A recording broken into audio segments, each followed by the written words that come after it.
नमस्कार, मैं हूं अरुण शर्मा। आप देख रहे हैं बड़ा मुद्दा। आज बड़ा मुद्दा में हम बात करेंगे कांग्रेस पार्टी के बारे में और कांग्रेस पार्टी के तमाम प्रवक्ता हमारे साथ रहेंगे और उनसे हम थोड़ा जानने की कोशिश करेंगे कि कांग्रेस पार्टी किस तरीके से मौजूदा परिस्थितियों से जूझ रही है या फिर ये कहा जाए कि मौजूदा परिस्थितियों से निपट रही है। दोनों ही शब्दों में थोड़ा फर्क है, लेकिन उसी फर्क को और उसी अंतर को जानने की आज हम कोशिश करेंगे कि क्या ये जूझना है कांग्रेस पार्टी का या निपटना है।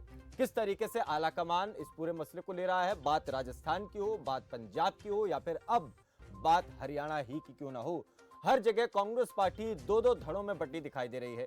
कुछ खबरें तो ये भी आ रही हैं कि छत्तीसगढ़ से भी कांग्रेस के इसी तरीके से दो गुट हैं, तो उधर कर्नाटका से भी इसी तरीके की खबरें आ रही हैं और इसी तरीके से प्रदेश भर में, देश भर के हर प्रदेश में जहां जहां पर भी कांग्रेस पार्टी कहीं ना कहीं किसी भी स्थिति में मजबूत है, वहां पर ठीक इसी तरीके से गुटबाजी की खबरें आ रही हैं। अब हरियाणा से भी ये मामले सामने आने लगे। पहले पंजाब और राजस्थान से चीजें चल रही थी, राजस्थान पंजाब का समझ आता है कि चुनाव नजदीक है। हरियाणा में क्यों परिस्थिति बन रही है, क्या इन दोनों ही राज्यों का असर हरियाणा पर भी पड़ रहा है या फिर हरियाणा के नेताओं को भी लगा कि मौका है और आलाकमान पर दबाव बना लिया जाए और प्रदेश अध्यक्ष को बदलवाने के लिए आवाज उठा दी जाए। तो इन्हीं सब परिस्थितियों के बीच फिर से वही सवाल कि क्या कांग्रेस पार्टी का आलाकमान इससे निपट रहा है या इससे जूझ रहा है।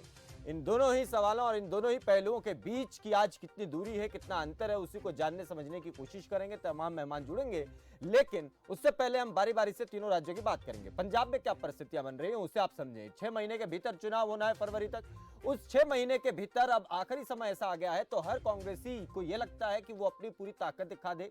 नवजोत सिंह सिद्धू इस परिस्थिति को बिल्कुल भी छोड़ना नहीं चाह रहे थे और बिल्कुल भी अपने हाथ से गंवाना नहीं चाह रहे थे। इसीलिए आलाकमान पर दबाव बनाया, प्रदेश की सरकार पर दबाव बनाया, प्रदेश कांग्रेस पर दबाव बनाया, आलाकमान तक पहुंच गए हैं। बात तो अब यह भी निकल करके आने लगी है कि उन्हें प्रदेश अध्यक्ष बनाया जा सकता है, लेकिन ये होगा या नहीं होगा ये तो आने वाला वक्त ही तय करेगा। और ऐसे समय में कांग्रेस पार्टी प्रदेश में प्रदेश अध्यक्ष बदलने पर क्या रिस्क तो नहीं उठा लेगी कि चुनाव नजदीक है, ऐसे में प्रदेश अध्यक्ष को बदला जा रहा है, तो क्या इसका डैमेज बहुत ज्यादा तो नहीं हो जाएगा। इन्हीं पहलुओं को जानने की कोशिश करेंगे। तो राजस्थान में कैप्टन और गहलोत के बीच, पायलट और गहलोत के बीच जिस तरीके की परिस्थितियां बन रही हैं, उन परिस्थितियों को क्या आलाकमान ने संभाल लिया है या फिर अंदर ही अंदर कहीं ना कहीं वो जख्म और गहरा होता चला जा रहा है।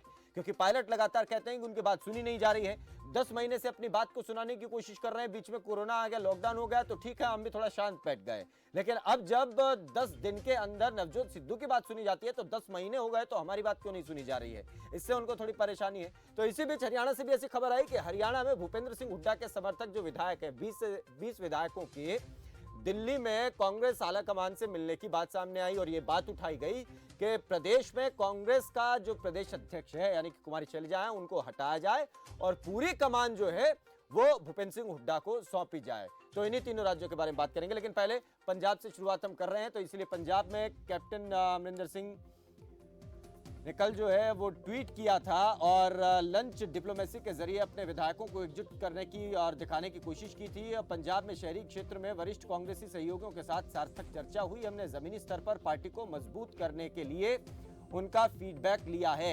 ये ट्वीट और ये बैठक और ये लंच डिप्लोमेसी जो आई थी सामने, उसके पीछे का थोड़ा बैकग्राउंड अगर आप समझें तो वो ये है, 3 सदस्यीय कमेटी जो कांग्रेस पार्टी ने, आलाकमान ने जो बनाई थी पंजाब के इन मतभेदों को सुलझाने के लिए जो कमेटी बनाई थी, उस कमेटी ने ही ये रिकमेंड किया था कि पंजाब में कैप्टन अमरिंदर को बदला ना जाए, सर्वे सर्वा वही रहे और नवजोत सिंह सिद्धू को कोई बड़ा मंत्री पद दे दिया जाए या फिर उन्हें प्रदेश अध्यक्ष बना दिया जाए। और तीसरा मामला यह था कि जितने भी असंतुष्ट नेता हैं, गैर सिख नेता जितने भी हैं, और विधायक हों या फिर दूसरे कार्यकर्ता हों, उनको संतुष्ट किया जाए, उनसे मिलकर उनकी बात सुनी जाए।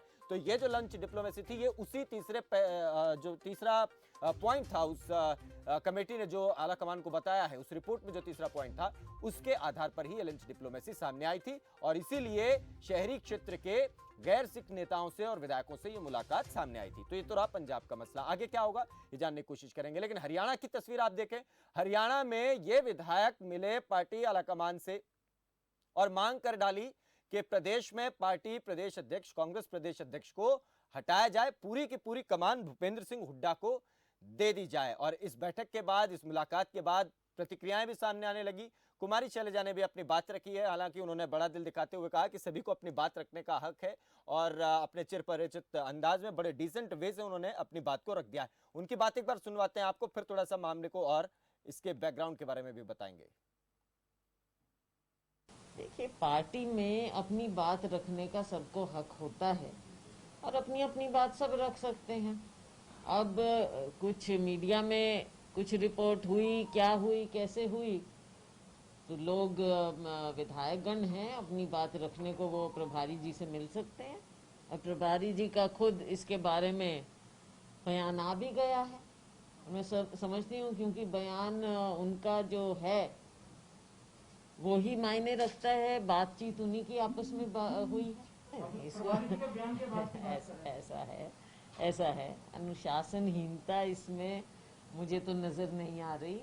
अब हमारे प्रभारी से हमारे विधायक अगर जाकर मिलते हैं और कुछ कहते हैं तो वो उनका हक है कहना, और प्रभारी जी उनकी बात सुन रहे हैं और प्रभारी जी ने उसके बाद बयान दे दिया अपना कि क्या बातचीत हुई है, किस चीज़ के बारे में, जो चुनाव आ रहे हैं लोकल बॉडीज़ के या और कोई जो भी बात है, प्रभारी जी का बयान आ गया क्योंकि उन्होंने उनकी बात सुनी।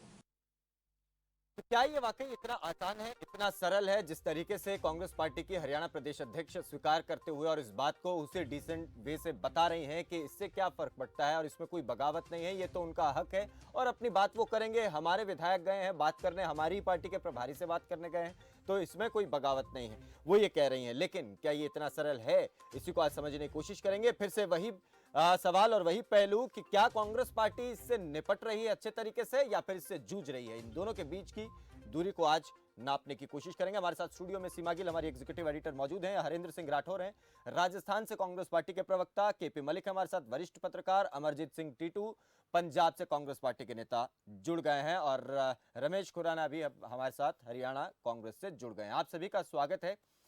सबसे पहले शुरुआत हम करेंगे केपी मलिक आपसे।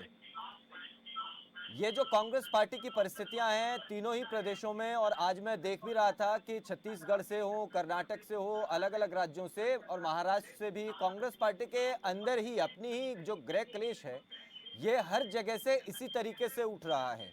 इसके पीछे की पूरी तस्वीर कैसे आप देखते हैं और ये पूरे देश में एक तरीके से हो रहा है और या फिर अलग अलग राज्यों की परिस्थितियां अलग अलग हैं, उसी नजरिए से इसको देखा जाए?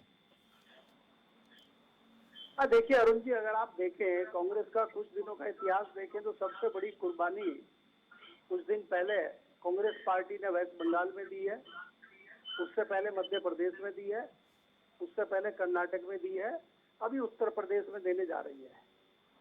ये जो बानगी आप देख रहे हैं हरियाणा की और पंजाब की, वहां पे भारतीय जनता पार्टी का मुकाबला करने के लिए सीधी रेस में कांग्रेस पार्टी है। लेकिन जिस प्रकार से पिछले कुछ दिनों से हरियाणा या पंजाब के मामले में अगर आप देखेंगे तो आपसी कलह किसी से छुपी नहीं है।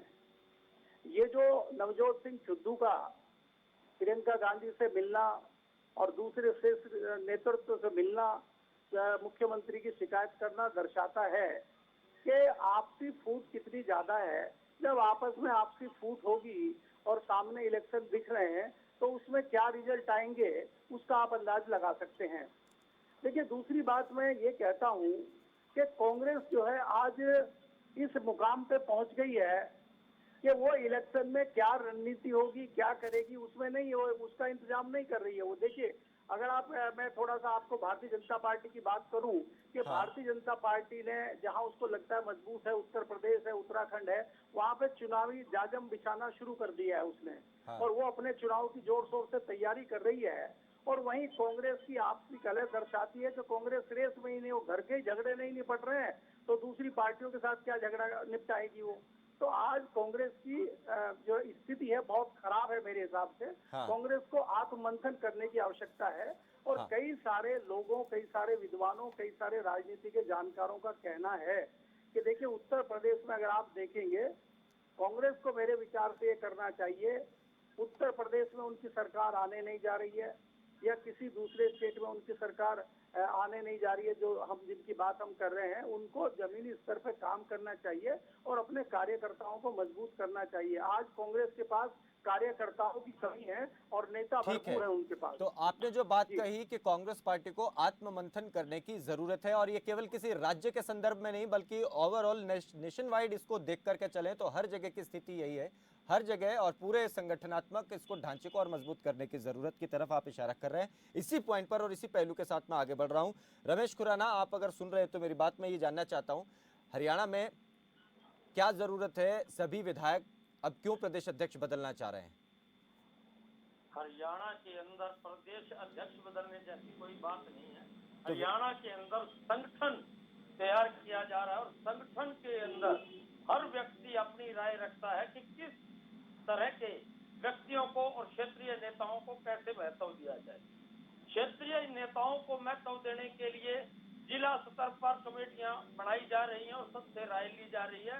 इसके लिए कांग्रेस के पर्यवेक्षक जिला स्तर पर लोकल बॉडी बनाने के लिए जा रहे हैं और ये जो लोकल बॉडी बनाई जा रही है इसके लिए कांग्रेस के विधायक हमारे कांग्रेस के राज्य के प्रभारी श्री विवेक बंसल से मिले हैं। इससे ज्यादा उन्होंने अपनी बातें रखी हैं कि किस तरह के व्यक्तियों को आगे मौका दिया जाए और कांग्रेस में किसी तरह की कोई कलह नहीं है। कांग्रेस एक मजबूत पार्टी है और हरियाणा के अंदर मजबूत विपक्ष है। ठीक है, मजबूत विपक्ष है तो विधायक ये डिमांड क्यों कर रहे हैं प्रदेश अध्यक्ष बदलने के लिए? और आप इस बात को भले ही कह रहे हैं कि विवेक बंसल भी आके सामने कह चुके हैं कि ये बात जो हुई है वो जो कमेटियां जिला स्तर पर बनानी है और किस तरीके से संगठन का ढांचा खड़ा करना है, इसको लेकर बात हुई है। लेकिन सभी विधायक मिल रहे हैं और इस तरीके के बयान भी सामने आ रहे हैं, बात भी सामने आ रही है अंदर से कि ये प्रदेश अध्यक्ष बदलने को लेकर कवायद है, और ये कवायद है कि भूपेंद्र सिंह हुड्डा के हाथ में पूरे तरीके से ताकत दी जाए, जैसा वो कहें प्रदेश में पार्टी के अंदर वैसा ही हो तो आने वाले समय में और मजबूत कर सकते हैं। इस तरीके की बातें आ रही। चौधरी भूपेंद्र सिंह हुड्डा पार्टी के वरिष्ठ नेता हैं। उनका मान सम्मान पार्टी के राज्य स्तर पर भी है, राष्ट्रीय स्तर पर भी है और विधायकों का मत जानने के लिए और विधायकों ने अपनी बात रखने के लिए राज्य के प्रभारी श्री विवेक बंसल से जो मुलाकात की है, उस मुलाकात में उन्होंने संगठन के अंदर जो कार्य होना चाहिए उसके बारे में पूर्ण रूप से चर्चा की है और वो चर्चा करना हर एक जागरूक विधायक का और एक जागरूक कार्यकर्ता का काम है जो उन्होंने किया है। इससे ज्यादा न तो श्री विवेक बंसल ने कोई बात कही है, न ही चौधरी भूपेंद्र सिंह हुड्डा जी ने, न ही हमारी पार्टी की प्रदेश अध्यक्ष कुमारी शैलजा जी ने। हम सभी मिलकर फैसले करते हैं और सहमति से संगठन का निर्माण करेंगे और कांग्रेस और मजबूत करने का काम अच्छा, संगठन को निर्माण करने की जहां तक बात है तो संगठन को बनाने के लिए जिस तरीके से काम हो रहा है उसमें हर जिला स्तर पर भी मतभेद सामने आ रहे हैं। ऐसी भी खबरें आई हैं कि जिले में कि एक आदमी का अगर नाम सामने आता है तो दूसरा असंतुष्ट हो जाता है, दूसरे का नाम सामने आता है तो कोई और असंतुष्ट हो जाता है। इस तरीके से परिस्थितियां बनी हुई हैं। देखिए, कांग्रेस एक डेमोक्रेटिक पार्टी है। कांग्रेस में जब कांग्रेस स्वतंत्रता की लड़ाई लड़ रही थी उस समय भी डेमोक्रेसी के हिसाब से फैसले लेती थी, आज भी डेमोक्रेसी के हिसाब से फैसले लेती है और यह स्पष्ट किया जाता है कि किस तरह का व्यक्ति पार्टी संगठन में आगे आए जो पार्टी को मजबूती प्रदान करे। उसके बारे में हर विधायक, हर कार्यकर्ता, हर नेता और प्रदेश अध्यक्ष, प्रतिपक्ष के नेता श्री भूपेंद्र सिंह हुड्डा और सभी विधायक जागरूक हैं और अपनी अपनी बात रख रहे हैं। मुश्किल आ रही कमेटियां बहुत लंबे समय के बाद, बहुत बड़े गैप के बाद कमेटियां बन रही है। भूपेंद्र सिंह हुड्डा पहले भी कह रहे थे, लोकसभा चुनाव से पहले कहा, विधानसभा चुनाव से पहले उन्होंने कहा कि यहाँ पर संगठन जो है वो बन नहीं रहा है, कमेटियां नहीं बन रही हैं, जिसकी वजह से नुकसान उठाना पड़ेगा। उसके बाद भी इतना लंबा समय अगर बिताया जा रहा है तो इसके पीछे की वजह भी बताते चलिए।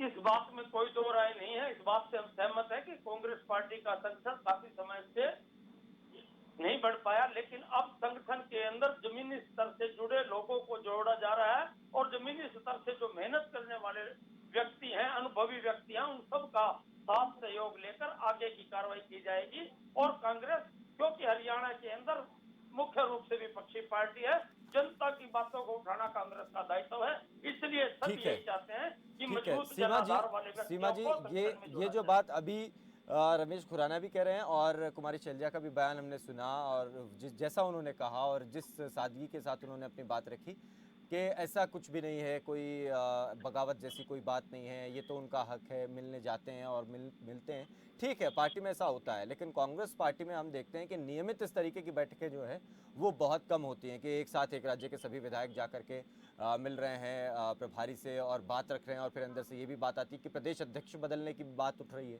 और उधर कमेटियां बन रही हैं, तो कमेटियां जहां जहां जिस जिस जिले में बन रही है वहां पे भी मतभेद सामने आ रहे हैं। इन्हीं परिस्थितियों के बीच जिस तरीके की बातें अब आ रही हैं, क्या आपको लगता है कि ये वाकई इतना कहना इतना आसान है? और देखिए जिस तरीके से लगातार अगर खासकर हम हरियाणा की अगर बात करें तो हरियाणा के कांग्रेस के अंदर ये पहली बार नहीं हो रहा है जब पावर को सेंट्रलाइज एक आदमी तक केंद्रित करने की बात, क्योंकि जो धड़े हैं वो अलग अलग, चाहे वो हुड्डा जी चाहते हैं कि सारी तरीके से पावर उनके आसपास रहे, दूसरी तरफ सुरजेवाला का आपने देखा, और अभी शैलजा जिस तरीके से प्रेसिडेंट है उसके बाद ये जो मीटिंग हुई है, मुझे लगता है हम पहले सोच रहे थे कि शायद हो सकता है कि क्योंकि आगे जो ग्राम पंचायत के चुनाव है और बाकी जो लोकल चुनाव है उनको लेकर के, लेकिन जिस तरीके से जो रिएक्शन सामने आए हैं कि प्रेसिडेंट को बदलने की बात सभी की तरफ से कही गई है, तो ये बात फिर मामूली नहीं रह जाती, बहुत महत्वपूर्ण बात हो जाती है। और उसको मुझे लगता है कि ऐसा नहीं है कि कांग्रेस के जो आला कमान है वो उस पर समझ नहीं रखते हैं, ये बात दूसरी है कि प्रवक्ता उस बात को उस तरीके से नहीं, और शैलजा ने बड़े सभ्य तरीके से ये बात इसलिए कही है क्योंकि अगर वो इस पे दूसरे तरीके से रिएक्शन देती तो शायद नुकसान ज़्यादा हो सकता था, क्योंकि सबको सेटिस्फाई करना, आप राज्य की मुखिया है एक तरह से, आप प्रेसिडेंट हैं तो आपको सबकी बात को सहयोग करते हुए, समझते हुए उस तरीके से आप जिम्मेदारी के साथ कोई स्टेटमेंट दे। ये वाकई तारीफ के लायक है कि उन्होंने बहुत सभ्य और संभल कर एक स्टेटमेंट दिया। बट हाँ, जितना दिख रहा है उतना आसान नहीं है कांग्रेस के लिए हरियाणा में, जिस तरीके से एक साथ अगर बहुत सारे नेताओं ने, आज गीता भुक्कल ने भी अपना एक स्टेटमेंट दिया जिसमें उन्होंने कहा है कि पूरी तरीके से कमांड जो है हुड्डा को दी जानी चाहिए। तो डेफिनेटली राजनीति में ऐसा होता है कि हम मैक्सिमम जगहों पर अपने लोगों को फिट करें, क्योंकि अब जिस तरीके से कमेटियां बन रही हैं तो कमेटियों में हर नेता चाहता है कि ज़्यादा से ज़्यादा मेरे लोग हों, क्योंकि पावर जितना ज़्यादा हमारे पास रहेगा उतना हम उसका यूज़ कर पाएंगे। ये किसी एक पार्टी की बात नहीं, हमेशा पार्टी की, लेकिन क्योंकि कांग्रेस पार्टी में हो क्या रहा है कि जहाँ जितने लीडर है वो बहुत पुराने हैं, लीडर बहुत बड़े हो गए हैं, जैसे मलिक साहब कह रहे थे कार्यकर्ता कम रह गए हैं, तो जब अब बहुत सारे लीडर एक साथ आ जाते हैं तो डेफिनेटली उन सबको मैनेज करना बहुत मुश्किल हो जाता है। लेकिन अगर आप इस संगठन को आगे लेके जाना चाहते हैं और आप अपनी विपक्षी राजनीतिक पार्टियों से वाकई लड़ना चाहते हैं तो डेफिनेटली आपको संगठन पर काम करना पड़ेगा, और वो भी ऐसा कि आपकी जो अंदरूनी फूट है, अंदरूनी जो आप कह रही कि क्योंकि यही बात बहुत सारी जगहों से निकल करके सामने आई। कुलदीप वत्स हैं जो बादली से विधायक हैं कांग्रेस पार्टी के, उन्होंने भी कहा कि भाई हमने तो अपनी बात कह दी है और अगले महीने हो सकता है राहुल गांधी और सोनिया गांधी से भी यही विधायक जितने हैं वो मिले। हालांकि 23 विधायकों ने समय मांगा था, 19 विधायक ही पहुंचे। ये भी बात निकल के आई कि संगठन में बदलाव की मांग इसलिए ये लोग कर रहे हैं। और ये भी कहा गया सूत्रों के हवाले से जो जानकारी मिली कि भूपेंद्र सिंह हुड्डा के कहने पर ये विधायक मिल रहे हैं ताकि संगठन पर मजबूत अभी अगर नहीं बनी तो फिर संगठन में छोटे स्तर पर भी अलग अलग लोग जो हैं किसी और नेता के होंगे और फिर हमारी पकड़ कमजोर हो जाएगी। ये बात क्या इसको पुख्ता तौर पर समझा जा सकता है?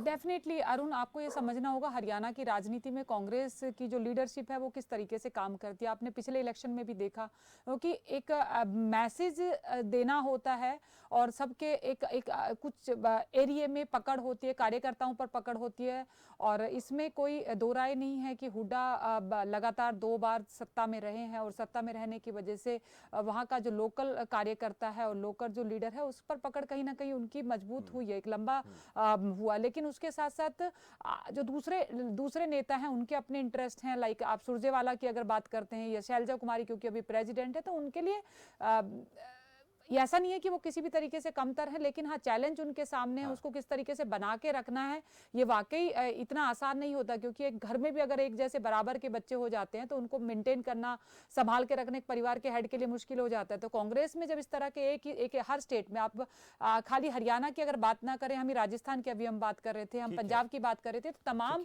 जो लीडर है वो आपस में विरोधाभास, क्योंकि सबके अपने इंटरेस्ट जुड़े हुए हैं। लेकिन सबसे बड़ी बात है कि जो केंद्र की राजनीति में बैठे हुए लोग हैं, हैं, अब खासकर जो कांग्रेस के जो आला कमान है, जो इन सब चीजों को लीड कर रहे हैं, उनको बहुत संभल कर कदम रख के दूरदृष्टि के साथ देखने की जरूरत है कि कौन सा ऐसा कैंडिडेट है जिसके पास विजन है, जो पार्टी को राज्य में आगे लेके जा सकता है, कौन है जो जिता सकता है। क्योंकि अल्टीमेटली राजनीति क्या है, जीत और हार का खेल है।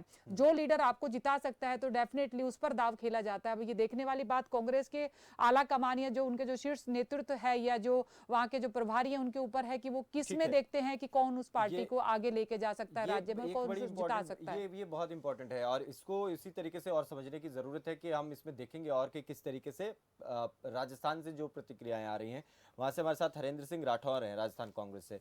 हरेंद्र जी, ये बताइए कि राजस्थान में जो परिस्थितियां बनी आज से 10 महीने पहले की जो घटना हुई थी, उस घटना के बाद इतना लंबा अरसा बीत गया और फिर से जब नवजोत सिंह सिद्धू की पंजाब में 10 दिन के भीतर बात सुन ली गई तो यहाँ पायलट साहब को लगा कि वहां तो 10 दिन में बात सुन ली, यहाँ 10 महीने से हम लोग बैठे हैं, हमारी बात ही नहीं हाईकमान सुन रहा है। तो उन्हें लगा कि भाई हमें कमजोर समझा जा रहा है, हल्का समझा जा रहा है, इसीलिए वो दिल्ली के चक्कर बार बार लगा रहे हैं। ऐसा नहीं है साहब। देखिए 10 महीने से पहले जो घटना घटी उसके पीछे जो कारण थे वो जब पब्लिक के सामने आए हैं निकल करके, और जो लोग ऐसी बात कर रहे हैं वो झूठ बोल रहे हैं या उनसे झूठ बुलवाया जा रहा है।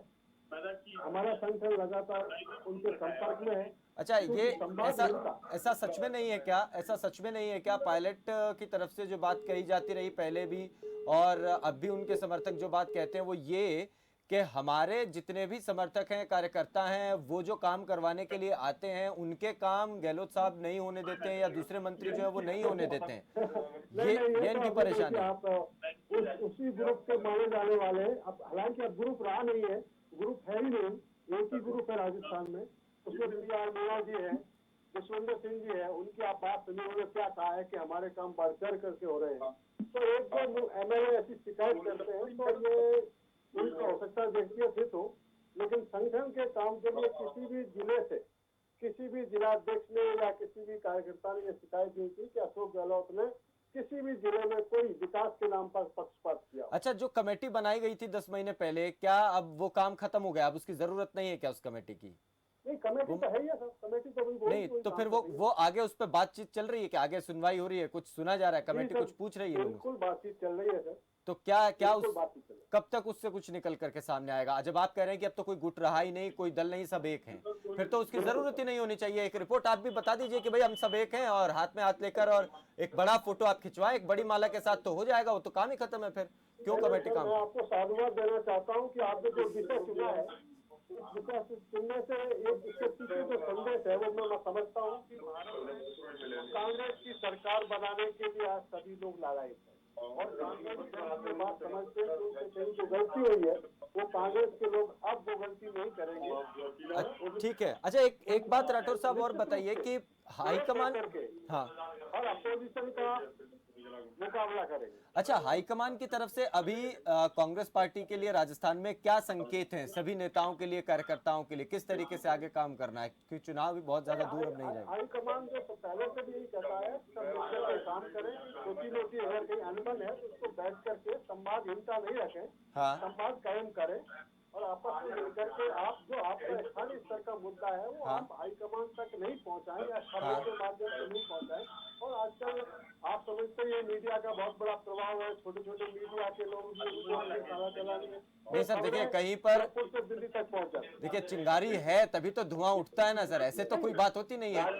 और अच्छा सिर्फ दूसरी बात सर पता क्या है, देखिए दिक्कत यहीं पर आ जाती है कि अभी जो आप बात कह रहे हैं अगर वाकई ऐसा है कांग्रेस पार्टी में अब कोई गुट नहीं रहा है, कोई गहलोत गुट या कोई पायलट गुट की तरह ऐसा कुछ नहीं रहा है, तो फिर ऐसी परिस्थिति में तो कुछ इस तरीके से चीजें और तस्वीरें सामने आनी चाहिए ना कि अब जो है सब मामला सुलझ गया या तो सब कुछ सुलझ जाए। एक तरफ कमेटी काम कर रही है, एक तरफ मामले को आपसी बातचीत से सुलझाने की बात भी हो रही है और हाईकमान की तरफ से जो संकेत आपने बताया, दूसरी तरफ आप कह रहे हैं कि भाई अब कोई गुट भी नहीं रहा, सब एक हो गए हैं। ऐसा ही हमने भी बहुत से लोगों से बात करी तो अब यही बात कही जा रही है कि कांग्रेस पार्टी के तमाम लोग कह रहे हैं कि भाई अब सब एक है, ऐसी कोई बात नहीं। फिर तो इसका मतलब फिर तो बैठ करके सुलझाया गया होगा पायलट साहब की तरफ से भी और गहलोत साहब की तरफ से मसले को। देखिए लोकतंत्र में शिकवा शिकायतें तो ये चलती रहेगी, इसको हम इस रूप में नहीं लेते हैं। अगर कोई स्थानीय स्तर का मुद्दा कोई विधायक लेकर के हाईकमान तक जाता है, हाँ। तो उसका अधिकार है कि अगर वो वास्तव में है तो उस पर एक्शन होना चाहिए। और हमारे मुख्यमंत्री बड़े ही संवेदनशील है, वो उस चीज को बड़ी गहराई से सोचते हैं, और वो कभी भी इस प्रकार की संवादहीनता की नहीं है। कि कई बार ऐसी परिस्थितियां समय की है, और अभी कोरोना काल में ऐसी चीजें हो सकती है कि कहीं कहीं ध्यान नहीं गया हो। देखिए लेकिन आप देखिए, अब मैं देखिए दो चीजें हो सकती है सर, या तो मैं सवाल जो है वो सही से पूछ नहीं पा रहा हूं, या आप सवाल को समझ गए हैं और जवाब जो है एक माहिर वक्ता के तरह आप उसको लेकर जा रहे हैं कहीं और। लेकिन मैं देखिए मैं साफ साफ आपसे पूछता हूं, क्या पायलट साहब और गहलोत साहब के बीच में अब जो आपसी बैठ करके मामले को सुलझाने की बात केंद्र की तरफ से, हाईकमान की तरफ से कही गई, क्या वो अब हो गया? क्या बातचीत करके सुलझा लिया है क्या आप लोगों ने सब कुछ, या नहीं सुलझाया अभी? हमारे दोनों ही नेता बहुत ही सुलझे हुए हैं। आप फिर से वैसा ही कर रहे हैं।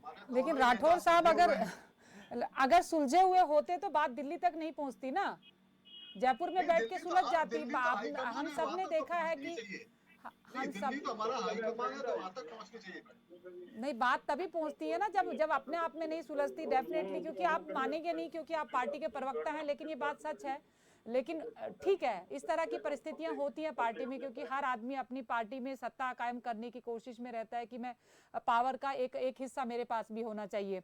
लेकिन एक सवाल और आपसे, क्योंकि ये बहुत महत्वपूर्ण है राजनीति में, आप भी हैं और आप एक लंबे टाइम से देख रहे हैं राजनीति में, जिस तरीके से अशोक गहलोत साहब का और राजेश पायलट के बीच में जो एक हुआ था, उसके बाद मतभेद के बाद थोड़ा कोशिश किया गया केंद्र की तरफ से भी और आपस में भी बातचीत करने का, क्या लगता है कि कितने परसेंट, अगर आप यस और नो में नहीं दे सकते तो कितने परसेंट तक आप पहुंच गए हैं अचीवमेंट की तरफ? क्या कहीं पर कोई अंडरस्टैंडिंग बन गई है दोनों के बीच में, या अभी भी अंदरूनी में कुछ आपको लगता है कि कुछ और करने की जरूरत है? जो संवादहीनता की आप बात कर रहे हैं कि जो केंद्र की तरफ से बार बार कहा जा रहा है कि संवाद कीजिए, क्या वो संवाद शुरू हो गया है या अभी कहीं गुंजाइश बाकी है? नहीं, बिल्कुल, आप रिजल्ट आने पर है, बस रिजल्ट आने वाला ही है आपके सामने। मतलब कुछ ही समय में आपके पास ये रिजल्ट आने वाला है। ओके, कि ऐसा कुछ भी नहीं है, दोनों नेता मिल बैठ करके इस समस्या को, बहुत ही हाईकमान की भी मैं समझता हूँ आवश्यकता नहीं पड़ेगी, और ये हल ये पब्लिक के सामने, कांग्रेस जन के सामने। चलिए ये ठीक है, और अगर ऐसा होता है तो हो सकता है कांग्रेस पार्टी यहाँ पर रिवाइव करने की परिस्थिति में आ सके। केपी मलिक साहब, मैं आपके पास आ रहा हूँ, आप सुन रहे थे पूरी चर्चा को, आप बताएं इस पर कि राजस्थान की परिस्थितियों के बारे में जिस तरीके से बात अब हो रही है, और जैसा अभी राठौर साहब कह रहे थे कि अब सब चीज़ ठीक है और अभी कुछ ही समय में रिजल्ट भी आ जाएगा और दिख भी जाएगा कि जो चीज़ें वो बोल रहे हैं वो सामने दिखाई भी दे जाएगा। दरअसल जो सवाल मैं उनसे पूछना चाह रहा था, वो कह रहे हैं कि उसके नतीजे ही आ जाएंगे। आप क्या मानते हैं और किस तरीके से देखते हैं? अभी जो पूरी बातचीत भी आपसे सुनी। देखिए अरुण जी, अगर आप 10 महीने या पिछले साल की बात करें, राजस्थान कांग्रेस में जो उठापटक हुई थी और कई दिन तक यहाँ पे कांग्रेस का ड्रामा चला था, उसकी गवाह शिवा जी भी है। ये भी लगातार कवर उन दिनों कर रही थी, हमारी इनकी बात भी होती थी। राजस्थान की सरकार आज तक बचाने का धन्यवाद अगर कांग्रेस को देना चाहिए तो वसुंधरा जी को देना चाहिए। लगभग सचिन पायलट की सारी डील हो गई थी, लेकिन वसुंधरा राजे दिल्ली पहुंची और वसुंधरा राजे ने भारतीय जनता पार्टी के हाई कमान को कहा कि सचिन पायलट अगर भाजपा में आते हैं तो मैं भाजपा से इस्तीफा दूंगी और मैं अलग पार्टी बनाऊंगी और भाजपा को तोड़ूंगी। इससे कहीं न कहीं भारतीय जनता पार्टी का जो हाईकमान था उसमें विवाद शुरू हो गया, और मुझे लगता है क्या तो घबरा गए और उन्होंने सचिन जी को नमस्ते कर दिया। अभी दोबारा से शुरू हुआ है। कांग्रेस की कोई एक राज्य में समस्या नहीं है, एक राज्य आप भूल रहे हैं, छत्तीसगढ़, जो चुपचाप अपना काम कर रहा है, वहां भी प्रॉब्लम है। छत्तीसगढ़ में डील ये हुई थी जब सरकार बनी कि 2.5 साल जो अभी वर्तमान मुख्यमंत्री है वो रहेंगे और 2.5 साल के बाद जो वहाँ पर्यटन मंत्री है वो रहेंगे। 2.5 साल का समय गुजर गया है तो मुख्यमंत्री ने ऐसी डील केंद्र में आके की है कि अभी थोड़ा पत्ता वहां पे है, वहां कभी भी जो है ज्वालामुखी फट सकता है, जिस राज्य को आप भूल रहे हैं। आप किसी भी राज्य में ले लीजिए कांग्रेस को, और एक और आप चीज देख लीजिए, चाहे आप दिल्ली की बात करें, चाहे आप वेस्ट बंगाल की बात करें, भारतीय जनता पार्टी को रीजनल पार्टियों ने हरा दिया है। और जो राष्ट्रीय दल है कांग्रेस, वो चाहे आप दिल्ली का उदाहरण ले लें, चाहे आप कर्नाटक का उदाहरण ले लें, चाहे मध्य प्रदेश में आ गए थे फिर वापस चले गए, तो ये सब जगह राष्ट्रीय पार्टी हार रही है। इसका जो नतीजा है कि नेताओं में आपस में जो खींचातान है, कांग्रेस के आपस में ही लड़ाइयां इतनी हैं स्टेट के नेताओं में और केंद्र के नेताओं में कि उसका खामियाजा जो है पार्टी को भुगतना पड़ रहा है। और उसका मेन कारण जो मैं समझता हूँ वो ये है कि हाई कमांड कहीं न कहीं कमजोर है। नहीं, कांग्रेस अच्छा, पार्टी का ये बात आप जो कह रहे हैं कांग्रेस सर, पार्टी को कोई हाँ, स्थायी अध्यक्ष ही नहीं मिल पा रहा अभी तक, बताइए। हाँ, ये बात सही है, लेकिन जो अभी बात कह रहे हैं कि हाईकमान के कहीं ना कहीं हाईकमान के हाथ से चीजें इस तरीके से भी निकल रही, जो पहले आपने कहा था कि कार्यकर्ता कम हो गए हैं, नेता ज्यादा हो गए हैं। तो नेता जब क्षेत्रीय स्तर पर और हर राज्य के स्तर पर बढ़ जाते हैं तो हाईकमान के लिए थोड़ा मुश्किल हो जाता है कि उन्हें यह देखना है कि अगर हरियाणा में भूपेंद्र सिंह हुड्डा हैं और वो ज्यादा रिजल्ट दे रहे हैं तो हो सकता है उनकी बात भी सुने। इधर कुमारी शैलजा को अगर नहीं बनाया तो उनके साथ जो लोग जुड़े हुए हैं हो सकता है वो नाराज हो जाए तो उनकी भी बात सुने। इस तरीके से उनको सबकी बात सुननी पड़ती है और इसी वजह से कहीं ना कहीं संगठन कमजोर होता चला जाता है। क्या आप ये मानते हैं इस बात को कि संगठन क्या कमजोर होने के पीछे यही सबसे बड़ा कारण हो सकता है? मैं मलिक साहब इसमें एक चीज और जोड़ना चाहती हूँ, बिकॉज मैं चाहती हूँ कि आप इतने लंबे अनुभव और राजनीतिक को आपने बहुत करीब से देखा है।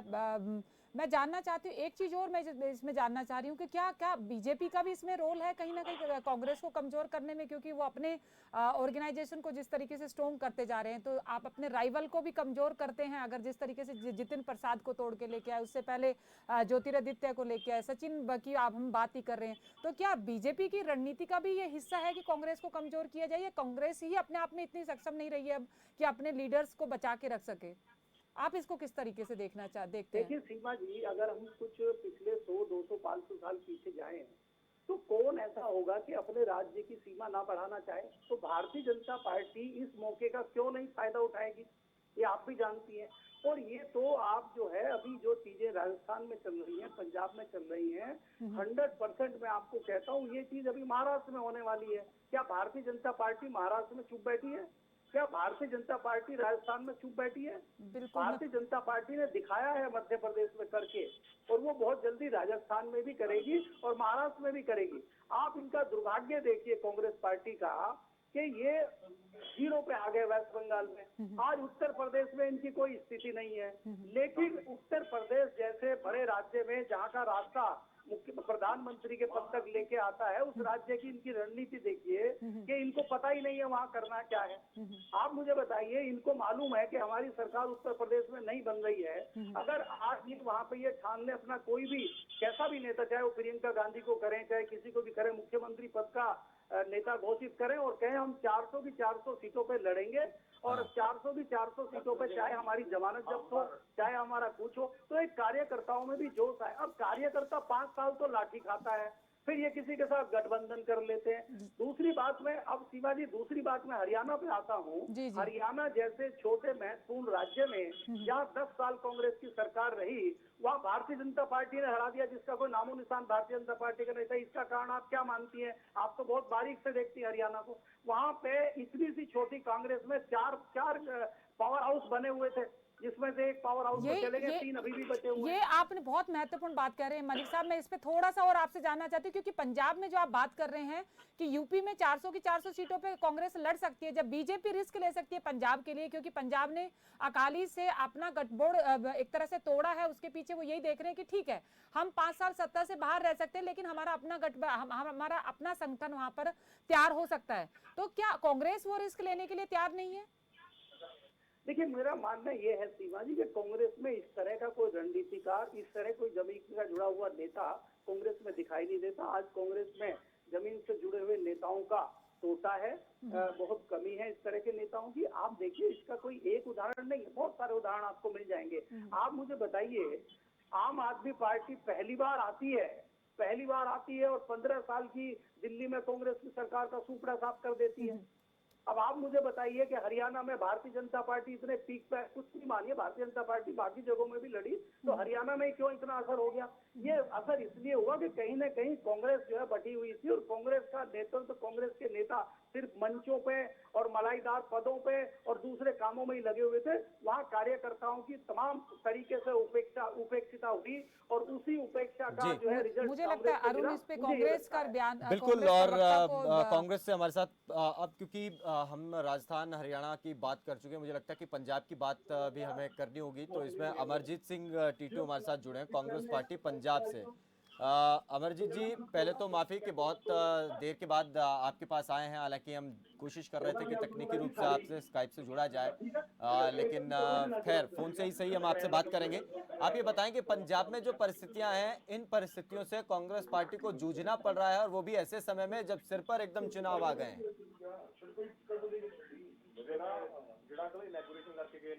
सुन पा रहे हैं अमरजीत जी? अमरजीत सिंह, चलिए लगता है उन तक आवाज नहीं पहुंच रही। हमारी टीम से गुजारिश कि वो उनसे संपर्क करें और फिर से जुड़ने की कोशिश करें। लेकिन रमेश खुराना, हरियाणा की जिन परिस्थितियों की बात अभी केपी मलिक भी कर रहे थे, सीमा जी भी कर रही थी, जो परिस्थितियां थी हरियाणा में कांग्रेस के इस रिजल्ट के लिए, वो यही परिस्थितियां थी कि अलग अलग जगहों पर अलग अलग पावर के सेंटर बना करके तमाम नेता बैठे हुए थे और एक दूसरे की टांग खिंचाई का हमने देखा कि 2014 में आखिरी समय में, चुनाव से बिल्कुल पहले, हम देख रहे थे कि कैप्टन अजय यादव किस तरीके से भूपेंद्र सिंह हुड्डा की खिंचाई कर रहे हैं, हालांकि सरकार में खुद रहे और फिर कह रहे हैं कि सरकार काम नहीं कर पाई थी। और ठीक ऐसी परिस्थितियां आज हम पंजाब में देख रहे हैं। नवजोत सिंह सिद्धू बिजली के कंपनियों के बारे में और बिजली सस्ती कैसे मिले इसके बारे में बात कर रहे हैं। हालांकि ये भी जानकारी निकल करके आ गई इसी बीच कि उन्होंने अपने खुद के घर का 9 महीने से बिजली का बिल नहीं भरा। खैर वो बात अलग है, लेकिन हरियाणा में जो परिस्थितियां रमेश खुराना बनी है, तो क्या हरियाणा में अब कांग्रेस पार्टी के लिए चुनौती और ज्यादा बढ़ेंगी? हालांकि आप ये बात कह रहे हैं बार बार कि सब एक हैं और ऐसी कोई बात नहीं है, लेकिन परिस्थितियां कुछ और कह रही हैं। जब भारतीय जनता पार्टी 2014 में चुनाव में आई थी, उस समय मोदी जी के लोक लुभावनी नारे, जो कि मुख्य रूप से बेरोजगारों को आरक्षित अपनी ओर आकर्षित करने का, युवाओं को अपनी ओर आकर्षित करने का, लोग इस जो झूठे वादे भाजपा सरकार लोगों से करके आई, उनके अंदर लोग उन लुभावनी बातों में आगे, जो कि हकीकत नहीं थी ना। तो नहीं वो ठीक है, वो 2014 में आप जो उन्होंने बातें की, अरे वो बात छोड़ दीजिए ना। आप ये भी तो नहीं, वो ठीक है, 10 साल आपने जो किया वो उसका भी नतीजा ये भी मानिए। और अगर बीजेपी के लोक लुभावने वादे थे तो 2019 में क्या हुआ वो भी तो बताइए ना। तो 2019 में तो आ जाते ना जीत कर। 2019 में हाँ, भाजपा 75 पार का नारा था, इतना भाजपा अपने आप मतलब वो उनके उतने नंबर नहीं आए तो यही खुशी है। 40 सीटों पे भाजपा सिमट के रही। अच्छा, जैसे ये बिल्कुल ठीक वैसा ही है रमेश जी, ये बिल्कुल ये ठीक वैसा ही है। ये ठीक वैसा ही है कि अगर बच्चा घर पे रिजल्ट लेके जाता है, नंबर कम आए हैं या फेल हो गया है, तो कहता है कि ठीक है मैं तो फेल हुआ हूँ, पड़ोस का बच्चा भी तो, उसके भी तो बहुत ज्यादा नंबर नहीं आए, है ना। ये ठीक वैसा ही है। ये बहाना बड़ा अच्छा हो सकता है ये बताने के लिए कि देखिए उनको भी तो कुछ नहीं मिला, वो तो 75 पार मेरिट में आने के बाद। मुझे लगता है अरुण इसमें सबसे बड़ी बात है, मुझे लगता है खुराना जी से को पता होगा कि 2019 के चुनाव में खुद कांग्रेस की लीडरशिप को नहीं लग रहा था कि वो लोग कितने सीट ले पाएंगे।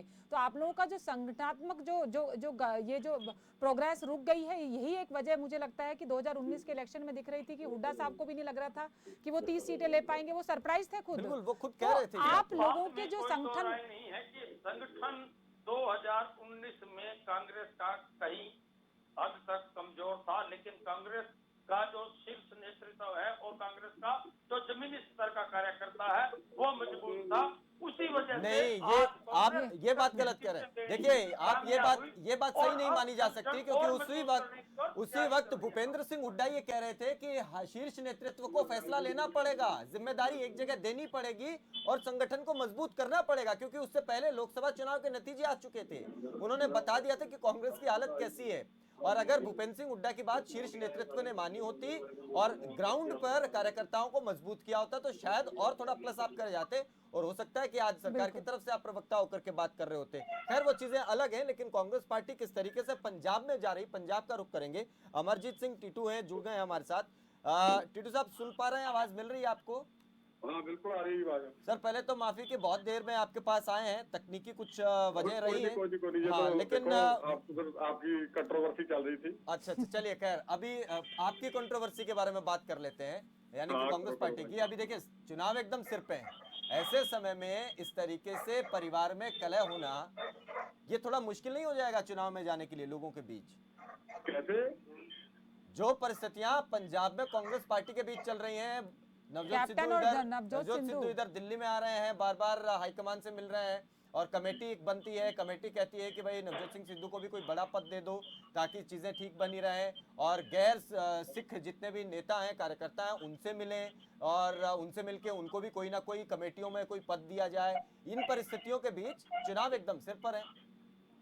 हेलो, आवाज मिल रही है हेलो। सर? आवाज मिल रही है आपको? हाँ, ये तो सब- देखो भाई साहब, हाँ। रूटीन की बात है। नहीं, रूटीन ये कैसे होगा कमेटियां भी इसमें? बनती है, लड़ाई झगड़े भी होते हैं, ये हाँ। सभी परिवारों में होते हैं। हाँ ये जो हमारी कांग्रेस पार्टी है, नेशनल लेवल की पार्टी है, जैसे ही इलेक्शन नजदीक आएंगे सभी एकजुट होकर इलेक्शन लड़ेंगे। ये इलेक्शन और राहुल कितना जी नजदीक आ और चुके हैं सोनिया जी अब का तो। पूरा प्रयास है कि विद इन 7 डेज से ये सारा मसला हल हो जाएगा। नहीं, क्या मसला क्या हो क्या रहा है, ये क्यों हो तो रहा है ऐसा? देखो घर की बात है, एक घर में 2 या 4 में होते हैं परिवार के मेंबर, वो भी लड़ते रहते हैं, ये तो चलती रहती है कंट्रोवर्सी। मतलब मानते हैं आप लड़ रहे हैं? हाँ पहले 3 महीने इलेक्शन थी, उस टाइम भी यही लोग बोलते थे म्युनिसिपल कमेटी की कि यहाँ की म्युनिसिपल कमेटी यहाँ नहीं बनेगी, यहाँ एमसी की इलेक्शन में इनको बहुत भारी नुकसान होगा, लेकिन उसमें भी इतना बढ़िया प्रदर्शन किया कांग्रेस पार्टी ने। सभी देखिए, वो तो सीटों सरकार पर में आप हैं, और कांग्रेस- अक्सर देखा जाता है कि जितने भी छोटे चुनाव प्रदेश में होते हैं उसमें सरकार का पक्ष जो होता है वो हावी रहता ही है। उसकी वजह बहुत सारी और होती हैं, उसके ऊपर बात नहीं कर रहे। खैर ये बात है कि आप बताइए, अभी जब नवजोत सिद्धू दिल्ली आ रहे हैं, जा रहे हैं, कमेटी बनती है हाई लेवल की, और वो कमेटी जो है बात करती है आला कमान से, और फिर उसमें ये कहा जाता है कि नवजोत सिंह सिद्धू को कोई बड़ा पद दो, यानी कि कोई ना कोई वो मांग रख रहे हैं कि उन्हें बड़ा पद दिया जाए, और कांग्रेस पार्टी खासतौर पर कैप्टन साहब जो हैं वो नहीं चाहते कि उनको किसी तरीके से कोई बड़ा पद दिया जाए, या फिर अगर उनको बड़ा पद दिया जाएगा तो कैप्टन साहब का जो रुतबा है वो कम हो जाएगा। वो चाहते हैं कि कैप्टन साहब के ही नेतृत्व में और उन्हीं की अगुवाई में ही सब कुछ हो, सारा चुनाव लड़ा जाए। इसी वजह से ये कलेश हो रहा है घर में। देखो ये बात ना, नवजोत सिद्धू जी बहुत अच्छे लीडर हैं। कैप्टन अमरिंदर सिंह जी भी पहले 2002 में उन्होंने सरकार बनाई, अब 2017 में इलेक्शन बड़ी 77 सीटें जीती थी कैप्टन के नाम पर। लेकिन नवजोत सिद्धू जो राहुल के और प्रियंका गांधी जी के बड़े फेमस है, स्पोक्समैन है बड़े अच्छे, उनको एडजस्ट करना कांग्रेस पार्टी की बहुत बड़ी मजबूरी है।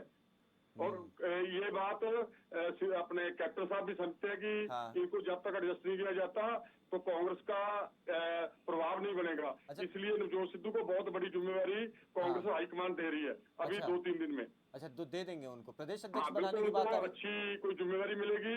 जैसे ये सीएम साहब अपना कैप्टन अमरिंदर सिंह रहेंगे, हाँ। पार्टी प्रधान भी बना सकते हैं, डिप्टी सीएम भी बना सकते हैं नवजोत सिद्धू को। अच्छा, तो ये डिप्टी सीएम तो शायद वो पद ना लें, क्योंकि ऐसे समय में तो फिर यही सवाल तो उनके ऊपर उठेंगे ना कि इसका मतलब तो आप पद के लालच में ये सब माहौल बना रहे थे, पूरा दबाव बना रहे थे। तो और अभी इससे- टाइम भी तो बहुत कम और बचा है इतना अरुण। समय कम बचा है, तो हो सकता है बिल्कुल। प्रदेश प्रधान उनको बनाया जाए।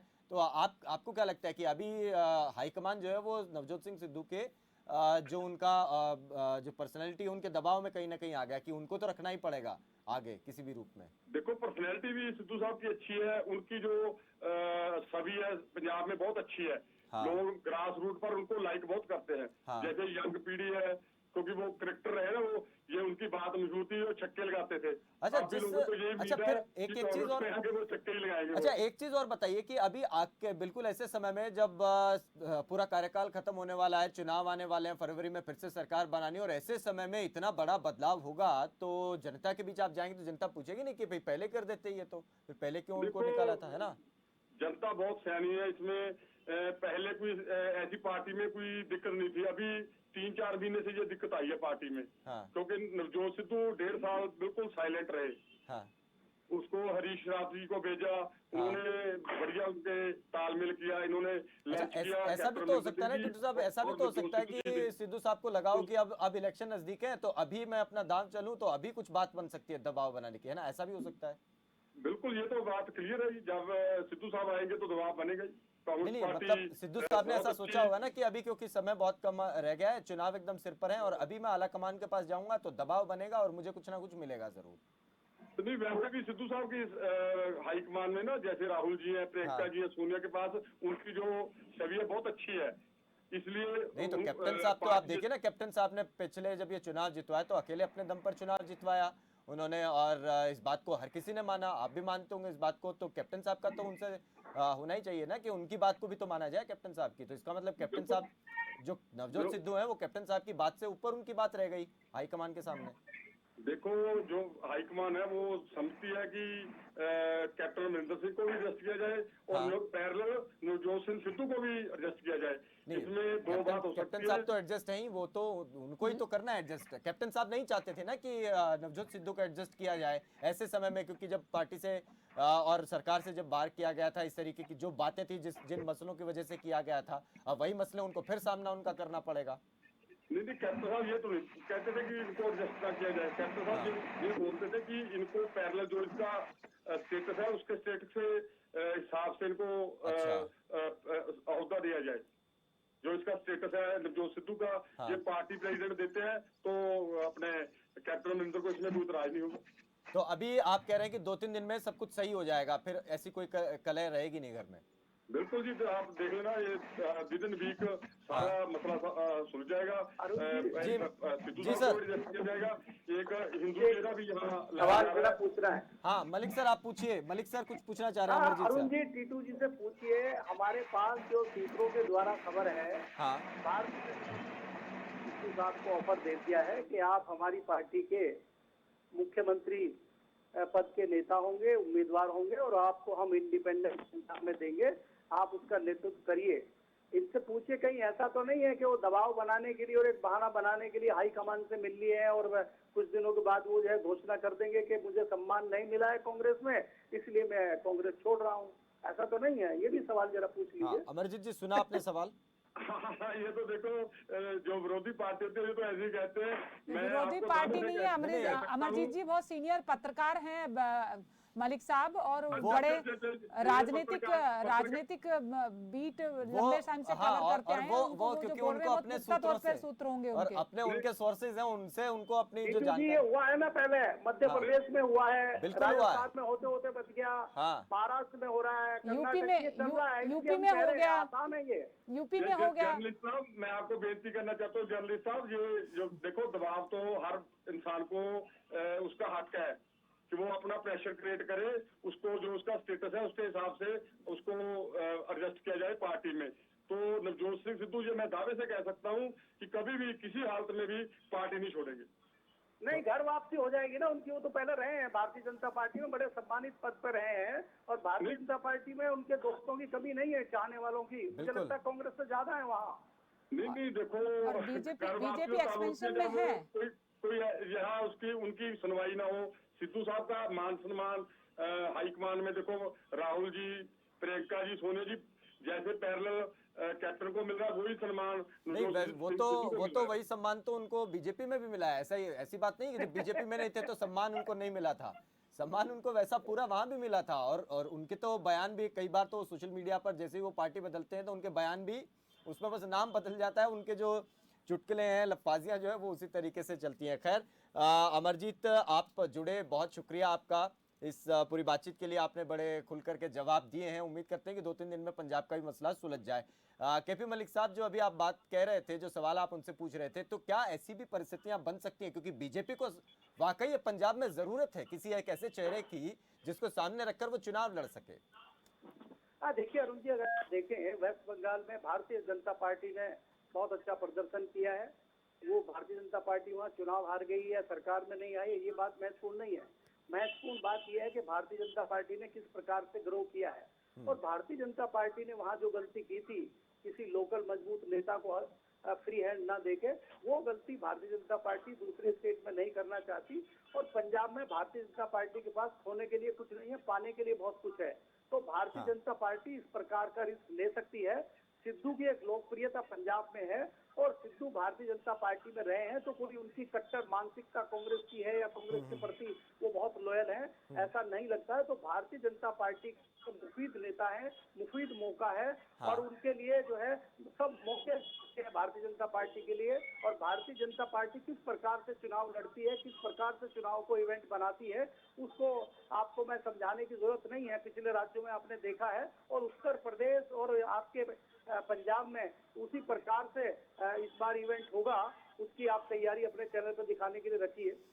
बिल्कुल सीमा जी, आप कुछ कहना चाहेंगे, आपका कमेंट? या मैं उसी बात पे, देखिए मेरा मलिक साहब से जो मेरा सवाल था वो यही था जिस पर वो अभी आए हैं, क्योंकि मुझे ऐसा लग रहा है कि बीजेपी रणनीति में कहीं ना कहीं कांग्रेस से आगे जा रही है। हर दाव उनका होता है, और उसी को लेके अभी जो बात कर रहे थे नवजोत सिद्धू की, मुझे अभी ऐसा लगता है कि कहीं ना कहीं बीजेपी अपना दाव खेल सकती है, क्योंकि उनको बीजेपी को पंजाब में अपना एक्सपेंशन करना है इंडिपेंडेंटली।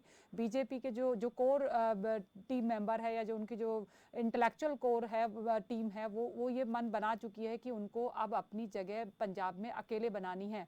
पूरा बीजेपी का एक प्लान होता है, और वो प्लान शॉर्ट टर्म और लॉन्ग टर्म गोल के साथ होता है। और इन लोगों का जो लॉन्ग टर्म गोल है वो यही है कि तमाम जितने भी राज्य हैं वहाँ पर जहाँ जहाँ भी वो अपने गठबंधन के साथ थे, वहाँ पर वो अपनी क्षेत्र में भी, राज्य में भी अपनी पार्टी को मजबूत करें। लेकिन और सीमा जी, ये क्या ये बात जैसे, क्योंकि मौजूदा परिस्थितियां, आपने किसान आंदोलन को जिस तरीके से कवर किया है, मैं मुझे समझता हूं कि उतना बेहतर शायद आप और ज्यादा बेहतर बता पाएंगी। जो परिस्थितियां हैं, और हमने देखा कि बीजेपी के नेताओं के साथ और किसान आंदोलन के नेताओं या किसान आंदोलन से जुड़े लोगों के साथ जो उनके बीच जिस तरीके की परिस्थितियां हैं, इन परिस्थितियों में हरियाणा या पंजाब में बीजेपी या खासतौर पर अभी ये पंजाब की बात कर रहे हैं, नवजोत सिद्धू की बात कर रहे हैं, तो नवजोत सिद्धू क्या इस तरीके का कोई रिस्क लेंगे? क्योंकि ओवरऑल जिस तरीके से लोगों की बातें सुनी जाएं, जितने भी बयान या जितने भी बाइट्स हमारे पास किसान नेताओं की या आम लोगों की भी आती हैं, पंजाब से खासतौर पर स्पेसिफिकली बात कर रहा हूं मैं।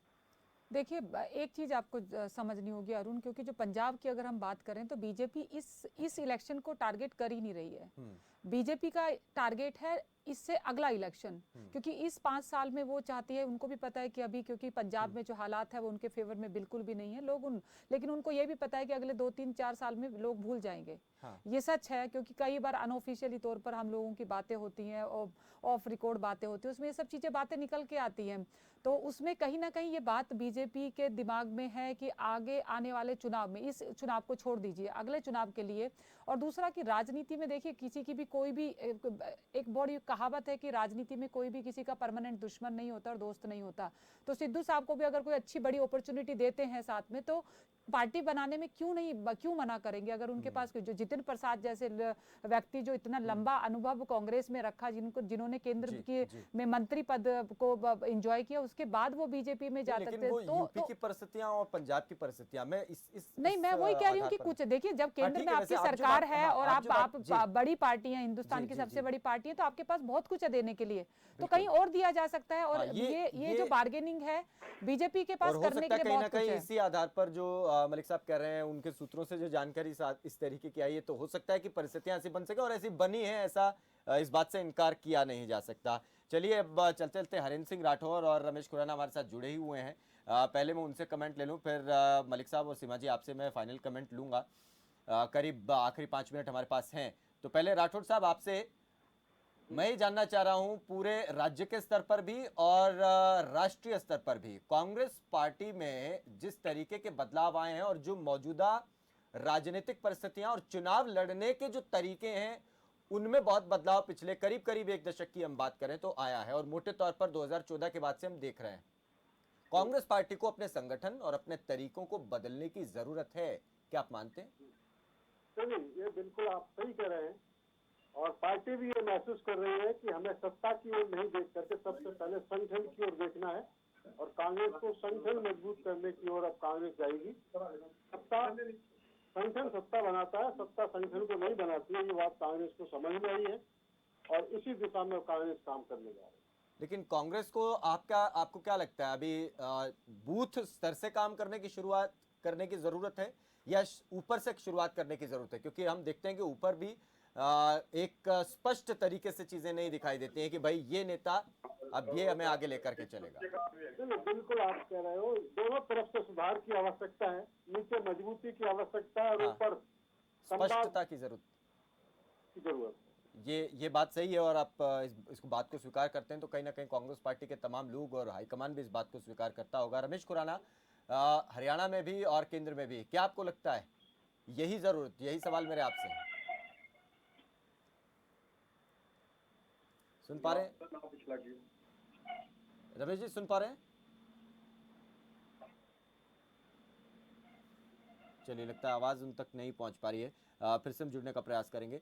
सीमा जी, पहले मैं आपसे बात करूंगा, फिर केपी मलिक साहब से। ये जो जरूरत है कांग्रेस पार्टी के लिए, क्या वाकई अब उनको अपने तरीके और संगठन को बदलने की, पूरे तरीके से बदलने की जरूरत है? क्योंकि जिस तरीके से कॉर्पोरेट कल्चर को और खासतौर पर कॉर्पोरेट स्टाइल में चुनाव लड़ना हो या पार्टी को संभालना हो, वो बीजेपी ने करके दिखाया है और उस तरीके का एक एग्जाम्पल सेट कर दिया है।